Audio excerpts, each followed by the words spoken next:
اعوذ باللہ من الشیطان الرجیم بسم اللہ الرحمن الرحیم وبہ نستعین وہو خیر الناصر و معین۔ جیسا کہ نماز میت کے احکام بیان کیے جا رہے ہیں، آج بھی اسی کے سلسلے میں مسائل بیان ہونا ہے۔ مسئلہ نمبر 609، نماز پڑھتے وقت ضروری ہے کہ میت کی شرمگاہ ڈھکی ہو، اور اگر اسے کفن پہنانا ممکن نہ ہو تو ضروری ہے کہ اس کی شرمگاہ کو خواہ لکڑی یا اینٹ یا ایسی ہی کسی اور چیز سے ہی ڈھانک دیا جائے، یعنی بند کر دیا جائے۔ اس مسئلے میں بیان یہ ہوتا ہے کہ جب بھی میت کو نماز پڑھائی جائے، یعنی میت پہ نماز پڑھی جائے، تو ضروری یہ ہے کہ میت کی شرمگاہ چھپی ہوئی ہونا چاہیے۔ اگر کفن موجود نہ ہو تو ایسی صورت میں لکڑی یا پھر پتھر یا پیڑ کے پتے وغیرہ سے شرمگاہ کو ڈھانپ کر اس کے بعد نماز پڑھنا چاہیے۔ مسئلہ نمبر 610، نماز میت کھڑے ہو کر اور قربت کی نیت سے پڑھنی چاہیے، اور نیت کرتے وقت میت کو معین کر لینا چاہیے۔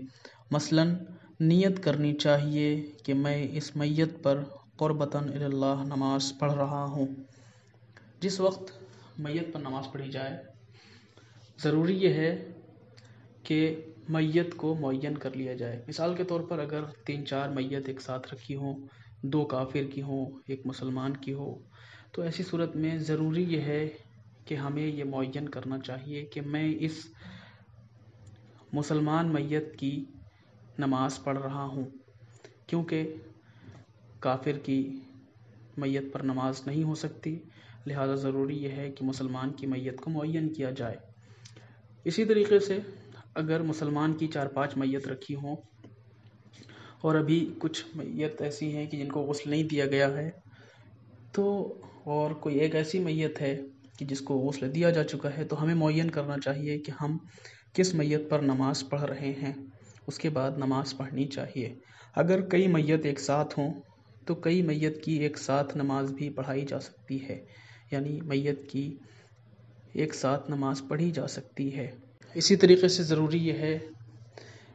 کہ میت کی جب بھی نماز پڑھی جائے، اگر ممکن ہو تو کھڑے ہو کر ہی نماز کو ادا کرے۔ مسئلہ نمبر 611، اگر کوئی شخص کھڑے ہو کر نماز میت نہ پڑھ سکتا ہو تو بیٹھ کر پڑھ لے، یعنی اگر کوئی ایسا معذور شخص ہے کہ جو نماز کھڑے ہو کر نہیں پڑھ سکتا تو وہ نماز میت بیٹھ کر پڑھ سکتا ہے۔ لیکن اگر ممکن ہے کہ وہ کھڑا ہو سکے اور کھڑے ہو کر نماز پڑھ سکے، تو ضروری یہ ہے کہ وہ کھڑے ہو کر نماز میت کو ادا کرے۔ مسئلہ نمبر 612، اگر مرنے والے نے وصیت کی ہو کہ کوئی مخصوص شخص اس کی نماز پڑھائے، تو احتیاط مستحب یہ ہے کہ وہ شخص میت کے ولی سے اجازت حاصل کرے۔ مثال کے طور پر جو شخص مرا ہے، اس نے اپنی زندگی میں کسی عالم دین سے یا کسی معین شخص سے یہ کہہ دیا کہ آپ میری نماز میت پڑھائیں گے میرے مرنے کے بعد، تو ایسی صورت میں جب وہ شخص مر جائے تو چاہیے یہ کہ جس شخص سے وصیت کی گئی ہو وہ شخص اس کے اقربا سے، یعنی اس کے ولی سے اجازت لے اور اس کے بعد اس میت کی نماز کو ادا کرے، یعنی اس شخص کی میت پر نماز پڑھے۔ مسئلہ نمبر 613، میت پر کئی دفعہ نماز پڑھنا مکروہ ہے، لیکن اگر میت کسی صاحب علم و تقوی کی ہو تو مکروہ نہیں ہے۔ یعنی اس مسئلے میں بیان یہ کر رہے ہیں کہ کسی عام شخص کی اگر میت ہو تو ایسے شخص کی میت پر کئی بار نماز پڑھنا مکروہ ہے، لیکن اگر کسی عالم شخص کی یا بہت متقی اور پرہیزگار شخص تھا جسے بہت سارے لوگ مانتے تھے، اسے پیار کرتے تھے، اسے چاہتے تھے،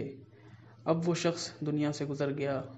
اور ممکن نہیں ہے کہ ایک بار میں نماز ادا کی جا سکے، بہت زیادہ ازدحام ہو، بہت زیادہ رش ہو، پبلک ہو، تو ایسی صورت میں کئی بار بھی نماز ادا کی جا سکتی ہے۔ لیکن یہ حکم تمام لوگوں کے لیے نہیں ہے، یعنی سب کی میت پر نماز پڑھنا اس طریقے سے صحیح نہیں ہے بلکہ مکروہ ہے۔ لیکن کئی بار نماز پڑھنا حرام بھی نہیں ہے، پڑھی جا سکتی ہے، لیکن بہتر ہے کہ نہ پڑھی جائے۔ لیکن کسی عالم یا متقی پرہیزگار شخص کی میت ہے تو اس پہ کئی بار بھی نماز پڑھنا مکروہ نہیں ہے، یعنی پڑھی جا سکتی ہے۔ مسئلہ نمبر 614، اگر میت کو جان بوجھ کر یا بھول چوک کی وجہ سے یا کسی عذر کی بنا پر بغیر نماز پڑھے دفن کر دیا جائے یا دفن کر دینے کے بعد پتہ چلے کہ جو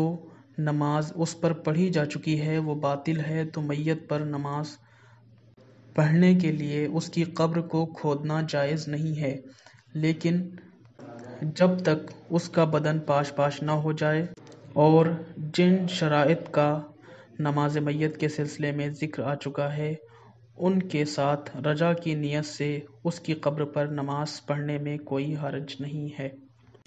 مثال کے طور پر اگر کوئی ایسا شخص ہے جس کا انتقال ہوا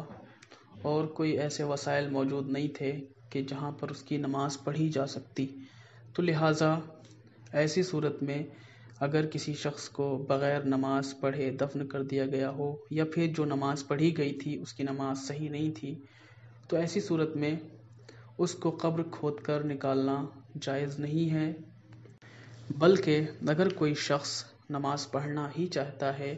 تو رجا کی نیت سے اس کی قبر پر نماز پڑھ سکتا ہے۔ یہ تمام مسائل وہ ہیں کہ جو نماز میت کے سلسلے میں تھے کہ نماز میت کب پڑھی جائے گی اور کیسے پڑھی جائے گی اور کیا شرائط کے ساتھ پڑھی جائے گی۔ لہٰذا ہم سب کو ضروری یہ ہے کہ یہ تمام مسائل سیکھیں اور اس کے ذریعے عمل کر کے اپنے امور کو بہتر بنائیں اور اپنی زندگی کو اسلامک طریقے سے گزاریں اور اس پر عمل کریں۔ وآخر دعوانا ان الحمد للہ رب العالمین۔